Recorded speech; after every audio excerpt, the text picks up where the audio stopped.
বইয়ের নাম কলকাতার রাত্রি রহস্য। বইটির সম্পাদনা ও টিকা কৌশিক মজুমদার। এই বইটি আমার অনেক দিন ধরেই পড়বার ইচ্ছে ছিল, সংগ্রহের অপেক্ষায় ছিলাম। বইটি রাতের কলকাতা নামে প্রথম লেখেন হেমেন্দ্র কুমার রায়, তাও আবার মেঘনাদ গুপ্ত ছদ্মনামে। তো সে সময় কলকাতা ছিল ব্রিটিশ সাম্রাজ্যের শহর, ব্রিটিশ ভারতের যে কলকাতা, মানে কত আগের কথা বুঝতেই পারছেন। সে সময় লেখক অসীম সাহস নিয়ে, লেখকের নিজেরও তখন অল্প বয়স, সেখান থেকে জানতে পারলাম এই বই পড়ে, তিনি অসীম সাহস নিয়ে এই কলকাতা শহরে রাতের রাস্তায় বিভিন্ন অংশে, কলকাতার বিভিন্ন অংশে, যেমন সিনেপাড়া, থিয়েটার পাড়া, গণিকালয়, নিমতলা, শ্মশানঘাট, বিভিন্ন জায়গা তিনি ঘুরে বেড়াতেন। ঘুরে বেরিয়ে নানা রকম তথ্য সংগ্রহ করতেন, মানে সেই তথ্যগুলোই তিনি মেঘনাদ গুপ্ত ছদ্মনামে ওই বইটি লিখেছিলেন, রাতের কলকাতা, এবং তাতে তুলে ধরেছিলেন। তো সেই সময় বইটি নিয়ে বহু তর্ক বিতর্ক হয়।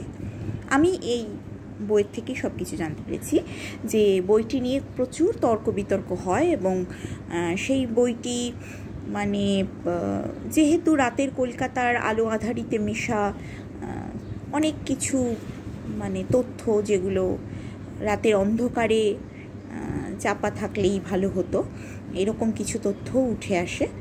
তো যাই হোক, পরবর্তীকালে এই বইটার কথা খুব একটা মানে প্রচার পায় না, পরে আবার বন্ধ হয়ে যায় প্রচার পাওয়া। তো বুক ফার্ম এই বইটা পাবলিকেশন করেছেন, তো বুক ফার্ম পাবলিকেশন থেকে বইটি প্রকাশিত হয়েছে। তো কৌশিক মজুমদারের নাম আমরা শুনেছি।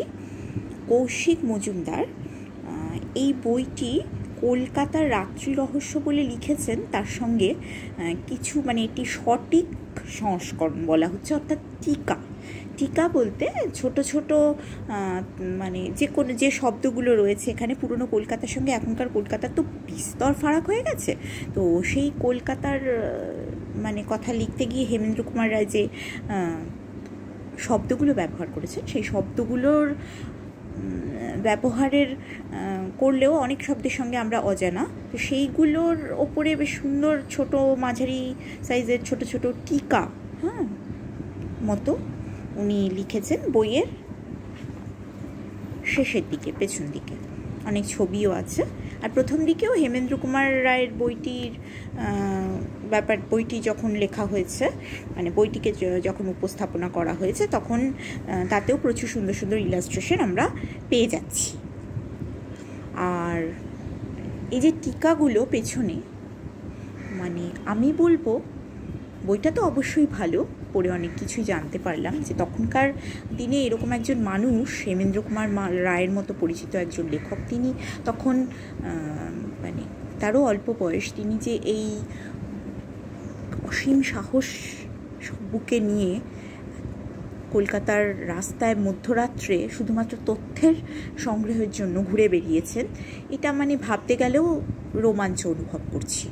তো যাই হোক, কিন্তু বর্তমানকালের এই বইটাতে বিশেষ করে যে কৌশিক মজুমদারের যে টিকাগুলো, মানে এই বইয়ে যে জায়গাগুলো লেখক হেমেন্দ্র কুমার রায় পরিক্রমা করেছেন, সেই জায়গাগুলোরই বিভিন্ন মানে শব্দ, মানে বিভিন্ন সেই জায়গাগুলোতে যে জায়গাগুলোর কথা বা কিছু শব্দের কথা উঠেছে, সেগুলো সম্পর্কে উনি লিখেছেন।